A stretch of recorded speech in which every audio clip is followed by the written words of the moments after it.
अस्सलाम वालेकुम dear students, कैसे हैं आप? सब ठीक हैं? सब ठीक है।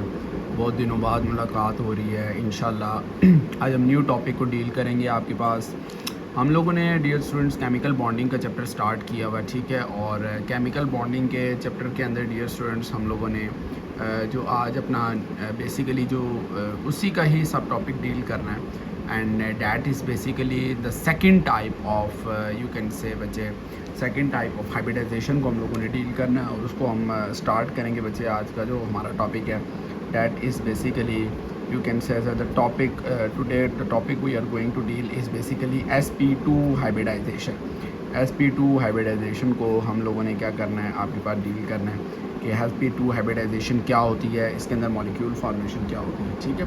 लेकिन sp2 हाइब्रिडाइजेशन की तरफ जाने से पहले बच्चे sp3 हाइब्रिडाइजेशन के कुछ दो मॉलिक्यूल्स हमारे पास रह गए थे जिनकी फॉर्मेशन को हम लोगों ने डिस्कस करना है। और उनकी फॉर्मेशन को डिस्कस के बगैर हम sp2 पे नहीं जा सकते। तो आप कहेंगे सर ये तो धोखे वाली बात है, sp2 का नाम लेके आप फिर sp3 पे आ गए। लेकिन करना पड़ता है बच्चे, मजबूरी है, मजबूरी में सब जायज़ होता है, ठीक है। और केमिस्ट्री तो मेरी वैसी मजबूरी है, तो केमिस्ट्री के लिए करना पड़ेगा इंशाल्लाह। अभी आपका भी इसमें फ़ायदा, तो हम पहले पिछले टॉपिक को कंप्लीट कर लेते हैं, फिर इंशाल्लाह हम sp2 पे भी जाएंगे। इंशाल्लाह पूरी बुक क्लियर होगी बच्चे, आपने टेंशन नहीं लेनी, बस चैनल को सब्सक्राइब कर दें ही, ये एहसान कर दें आप मेरे पे, ठीक है। बहुत शुक्रिया आपका बच्चे।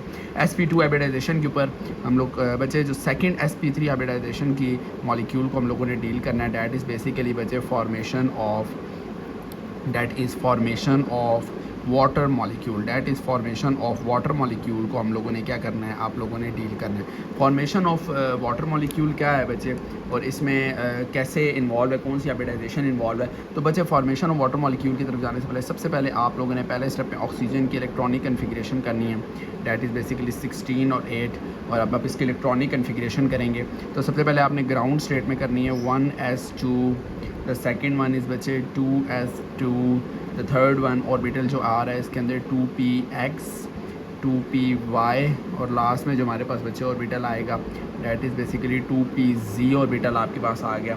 2px के अंदर 2 इलेक्ट्रॉन आ गए बच्चे आपके पास, 2py में 1 इलेक्ट्रॉन, और 2pz में भी क्या आ गया, 1 इलेक्ट्रॉन। बच्चे इसमें आपने एक चीज़ नोटिस करनी है, ये ऑक्सीजन एटम की बेसिकली मैंने आपके पास ग्राउंड स्टेट अभी बनाई है, ग्राउंड स्टेट। लेकिन बच्चे ग्राउंड स्टेट में आप यहाँ नोट लिख सकते हैं, ऑक्सीजन के लिए आप यहाँ नोट में एडिशन कर सकते हैं, सिंस वैलेंस ऑर्बिटल्स। आप कहेंगे बच्चे since valent orbitals are fully filled, since valence orbital. आप देखें बच्चे इसकी ना ग्राउंड और ऑक्साइटेड स्टेट फिल है, क्योंकि अगर हम इसे एक्साइड भी कर लें तो देखें 2s2 इसका आउटर मोस्ट शेल का ऑर्बिटल है, ये भी फुली फिल्ड, और 2px भी फुली फिल्ड। अब ये इलेक्ट्रॉन चाहे 2px में रहे, 2py में रहे, 2pz में रहे, इसके लिए कोई भी आप कह सकते हैं ऑर्बिटल जो है वो सेम रहेगा। लिहाजा आपने इसे 2px में क्या कर लिया, फिल कर लिया है। तो आप कह सकते हैं since valence orbitals are fully filled, since valence orbitals are fully filled, valence orbitals are fully filled so that the excited and ground state are filled. Since valence orbitals are fully filled, so that you can write so that ground and excited state of oxygen are same, ground state and excited state, ground state and excited state are same। ground state और excited state जो होती है ये मेरे पास क्या होती है बच्चे, ऑक्सीजन की आपके लिए क्या होती है, सेम होती है। क्लियर हो गया। नेक्स्ट स्टेप आपको पता है बच्चे हाइब्रिडाइजेशन है, और चूँकि ये sp3 हाइब्रिडाइजेशन है तो इसमें क्या होगा कि 1s और 3p ऑर्बिटल जो है इन्होंने ओवरलैप करना है। तो नेक्स्ट आप बच्चे ऑक्सीजन की कौन सी स्टेट बना लेंगे, यहाँ पे आप लोग ऑक्सीजन की हाइब्रिड स्टेट की फॉर्मेशन करेंगे, और आप देखेंगे कि इसके हाइब्रिड स्टेट में कितने ऑर्बिटल। तो बच्चे number of hybrid orbital form is basically equal to the number of unhybrid orbital overlap. तो इसमें एक s और sp3, पहला sp3 जो इस 2s से कंट्रीब्यूट होगा, इसमें 2 इलेक्ट्रॉन, फिर आपके पास sp3 दूसरा हाइब्रिड ऑर्बिटल, आपने 1 इलेक्ट्रॉन बना लिया बच्चे। देन इसमें भी 2 इलेक्ट्रॉन, सॉरी क्योंकि 2px में 2 इलेक्ट्रॉन है। देन बच्चे sp3 थर्ड हाइब्रिड ऑर्बिटल और 1 इलेक्ट्रॉन, देन sp3 बच्चे 4 हाइब्रिड ऑर्बिटल, और इसमें मेरे पास क्या आ गया बच्चे, आपके पास 1 इलेक्ट्रॉन आ गया। नेक्स्ट स्टेप के अंदर बच्चे हम लोग इन हाइब्रिड ऑर्बिटल्स को जो है वो आपके पास ड्रॉ करके देख लेते हैं कि इनकी ऑर्बिटल्स की जो फॉर्मेशन है बच्चे ये कैसे होगी हमारे पास, और इसके लिए हमने किस मैकेनिज़म्स को क्या करना है, अप्लाई करना है। ज़रा रजिस्टर सेट कर लूँ बच्चे थोड़ा सा कैमरे के अंदर, और ये अब हम स्टार्ट करते हैं। अब देखें बच्चे, अगर आप ऑक्सीजन एटम को देखें तो ऑक्सीजन एटम बच्चे इस केस में बिल्कुल सेंटर में आपके पास है, और एक हाइब्रिड ऑर्बिटल जो फुली फिल्ड है बच्चे ऑक्सीजन पे इस तरह करके, और दूसरा हाइब्रिड ऑर्बिटल ऑक्सीजन पे इस तरह करके। एक हाइब्रिड ऑर्बिटल ऑक्सीजन में इस तरह करके उसकी फॉर्मेशन हो रही है और सेकंड हाइब्रिड ऑर्बिटल की बच्चे क्या हो रही है, इस तरह करके फॉर्मेशन हो रही है।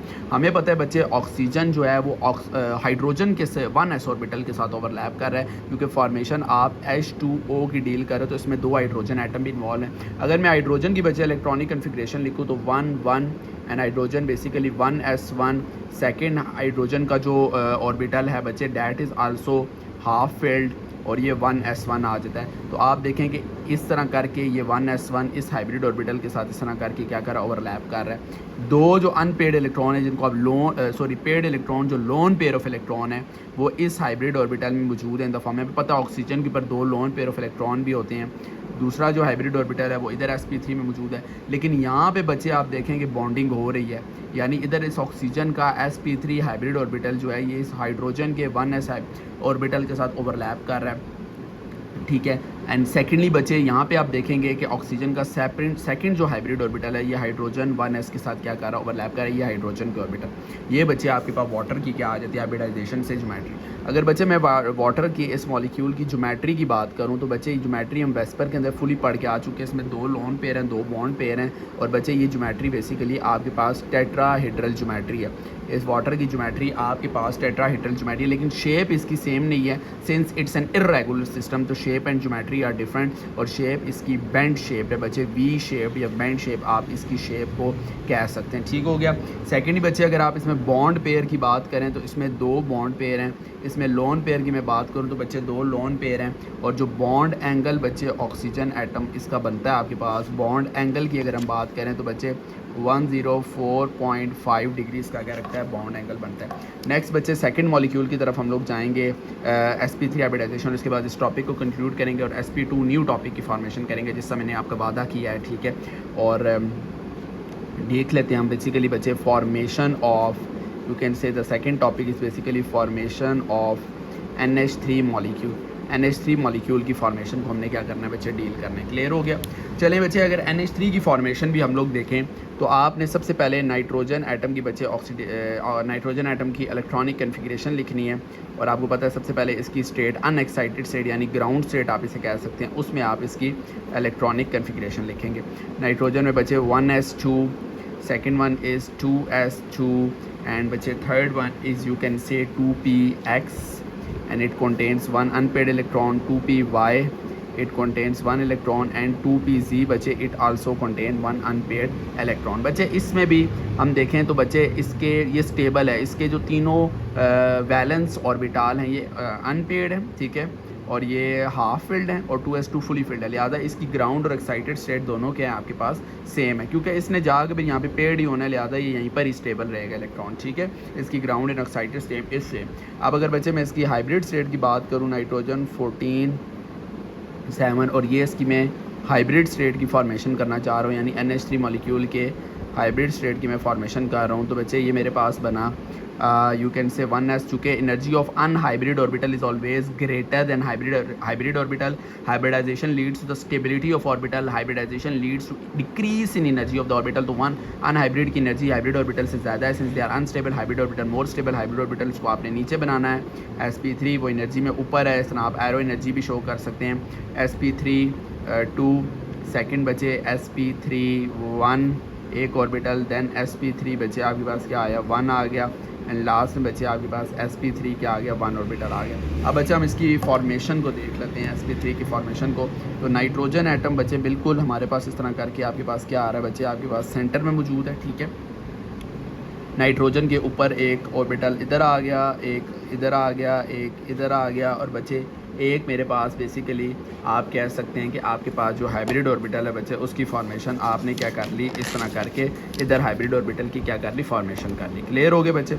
अब हम ओवरलैपिंग को देख लेते हैं। तो बच्चे हमें पता है इसने ना 3 हाइड्रोजन के साथ ओवरलैप, और हाइड्रोजन की इलेक्ट्रॉनिक कन्फिग्रेशन हम लिख लेते हैं 1s1 इसका हाफ ऑर्बिट 1s है और ये अनपेड इलेक्ट्रॉन है, ज़्यादा बॉन्ड की फॉर्मेशन करेगा। तो ये एक इधर हाइड्रोजन के साथ ओवरलैप कर रहा है, एक इधर कर रहा है और एक हाइड्रोजन के साथ इधर कर रहा है। इधर ये लोन पेयर sp3 के अंदर मौजूद है और we know that nitrogen contains a lone pair, एक इधर लोन बॉन्ड पेयर, एक इधर बॉन्ड पेयर और एक इधर बॉन्ड पेयर। इधर भी sp3 1s के साथ बॉन्ड बना रहा है, इधर भी sp3 1s के साथ ओवरलैपिंग कर रहा है, इधर भी sp3 1s के साथ ओवरलैपिंग कर रहा है, लिहाजा नाइट्रोजन का स्ट्रक्चर। अगर बच्चे मैं आपके पास नाइट्रोजन के इधर ज्योमेट्री की मैं बात करूं कि what will be the geometry of nitrogen molecule, तो बच्चे अगर मैं ज्योमेट्री की बात करूं तो ज्योमेट्री जो है वो नाइट्रोजन की बच्चे आपके पास टेट्राहेड्रल ज्योमेट्री आपके पास। शेप की अगर मैं बात करूं बच्चे नाइट्रोजन की शेप की मैं बात करूं, नाइट्रोजन आइटम के शेप की बच्चे अगर हम बात करें आपके पास, तो नाइट्रोजन की जो शेप है बच्चे डैट इज़ बेसिकली पिरामिडल। बच्चे ये पिरामिडल शेप है। पिरामिडल शेप का आपको पता है, लाइक पिरामिड देखें इस तरह करके, नाइट्रोजन इधर, hydrogen hydrogen hydrogen and then hydrogen, it's like a pyramid, ठीक है। और अगर हम बॉन्ड एंगल की बच्चे बात करें, नाइट्रोजन के बॉन्ड एंगल की बात करें तो 107.5 डिग्री। लोन पेयर की मैं बात करूं तो बच्चे इसमें 1 पेयर लोन का मौजूद है। मैं बॉन्ड पेयर की बात करूं तो बच्चे 3 पेयर आपके पास बॉन्ड पेयर के मौजूद है। बच्चे यहाँ पे हमारे पास ये टॉपिक क्या होता है आपके पास कंक्लूड होता है। लेकिन आपकी आसानी के लिए मैंने इसमें एक और एडिशन की है कि मैं आपको तीनों मॉलिक्यूल्स का थोड़ा सा एक डिफरेंस भी बना के बताऊँगा, ठीक है। कि अब अगर हम तीनों मॉलिक्यूल में डिफ्रेंशिएट करना चाहें शेप बॉन्ड एंगल के लिहाज से, तो हम देख सकते हैं कि देखेंगे कि हम शेप किस तरह तीनों की फ़र्क आ रही है। अगर मैं बच्चे आपके पास यहाँ पे सबसे पहले मैं बात करता हूँ बच्चे आपके पास यहाँ पे हम लिख लेते हैं NH3 लिख लेते हैं बच्चे। फिर हम लोग बच्चे आपके पास फिर हम लोग आपके पास लिख सकते हैं बच्चे आपके पास CH4 लिख लेते हैं बच्चे। और CH4 के बाद बच्चे लास्ट में मैं क्या लिख लेता हूँ आपके पास वाटर लिख लेता हूँ। यहाँ पे मैं पहली बच्चे प्रॉपर्टी लिखता हूँ बॉन्ड एंगल की, कि बॉन्ड एंगल इन तीनों मॉलिक्यूल में किस तरह क्या हो रहा है, डिफ्रेंशिएट हो रहा है। तो बच्चे अगर आप नाइट्रोजन के बॉन्ड एंगल की बात करें तो ये 107.5 डिग्री, और इसके अलावा NH3 के 109.5 डिग्री और वाटर का 104.5 डिग्री बॉन्ड एंगल आ रहा है। अगर बच्चे मैं इसमें बात करूं नंबर ऑफ़ सिग्मा बॉन्ड्स की फॉर्मेशन देखूं बच्चे, नंबर ऑफ़ सिग्मा बॉन्ड्स की कि सिग्मा बॉन्ड कितने, तो बच्चे NH3 के अंदर टोटल जो आपके पास बच्चे सिग्मा बॉन्ड की फॉर्मेशन हो रही है वो 3 सिग्मा बॉन्ड की फॉर्मेशन हो रही है। CH4 के अंदर बच्चे 4 सिग्मा बॉन्ड्स की, और वाटर के अंदर 2 सिग्मा बॉन्ड्स की क्या हो रही है आपके पास फॉर्मेशन हो रही है। लास्ट बच्चे अगर मैं शेप की बात करूँ, shape of sp3 hybrid molecule की मैं बात करूं बच्चे, इनकी शेप में क्या फ़र्क है, तो आप देख सकते हैं बच्चे शेप में ये फ़र्क है कि CH3 जो है आपके पास, CH4 जो है इसकी शेप टेट्राहेड्रल शेप है, it's basically a tetrahedral shape. NH3 की बच्चे पिरामिडल शेप है, मिडल शेप की फॉर्मेशन करेगा NH3। और इसके अलावा जो मेरे पास लास्ट में वाटर है बच्चे, इसकी शेप बेंट और एंगुलर शेप की ये फॉर्मेशन करेगा। तो ये तीनों में डिफरेंस है। अगर मैं बच्चे लास्ट में बात करूँ लोन पेयर की, जो लोन पेयर दोनों में मौजूद होंगे बच्चे, तो वो आप देख सकते हैं कि NH3 के अंदर नंबर ऑफ़ लोन पेयर आपके पास 1 है, CH4 में 0 है, और H2 के अंदर लोन पेयर की तादाद क्या है आपके पास 2 है। यहाँ तक बच्चे हम टॉपिक को एंड करेंगे, डिस्क्लोज़ करेंगे। बाकी आप लोगों ने बच्चे खुश रहें, आबाद रहें। एक चीज़ और सुन लें, सॉरी जानने चाहते, मैंने आपको उम्मीद दे कि मैंने दोबारा टॉपिक पे लिया, मैं एग्जांपल्स कुछ लिख लें, ठीक है, इसके हवाले से, क्योंकि एग्जांपल्स भी लिखना इंपॉर्टेंट है। शुक्र है मुझे याद आ गया, टॉपिक इंक्लूड करने से पहले मैंने ये याद कर लिया, ठीक है, वरना ये रह जाता और आपका नुकसान हो जाता। तो बच्चे देखें sp3 के अंदर SO4-3 का स्ट्रक्चर भी है बच्चे, जो कि sp3 हाइब्रिडाइजेशन करता है। आपके पास टिन टेट्राक्लोराइड का स्ट्रक्चर sp3 हाइब्रिडाइजेशन करता है। PbCl4 लेड टेट्राक्लोराइड का स्ट्रक्चर sp3 हाइब्रिडाइजेशन करता है बच्चे। अमोनियम आयन के अंदर sp3 हाइब्रिडाइजेशन होती है, और आपके पास फॉस्फोनियम आयन के अंदर भी sp3 हाइब्रिडाइजेशन की फॉर्मेशन। तो ये एग्जांपल याद रखें। बाकी खुश रहें बच्चे, आबाद रहें। इंशाल्लाह नेक्स्ट टॉपिक में मुलाकात होती है। अपने टीचर सर वली डार को दुआओं में याद रखिएगा। टेक केयर बच्चे, अल्लाह हाफिज़।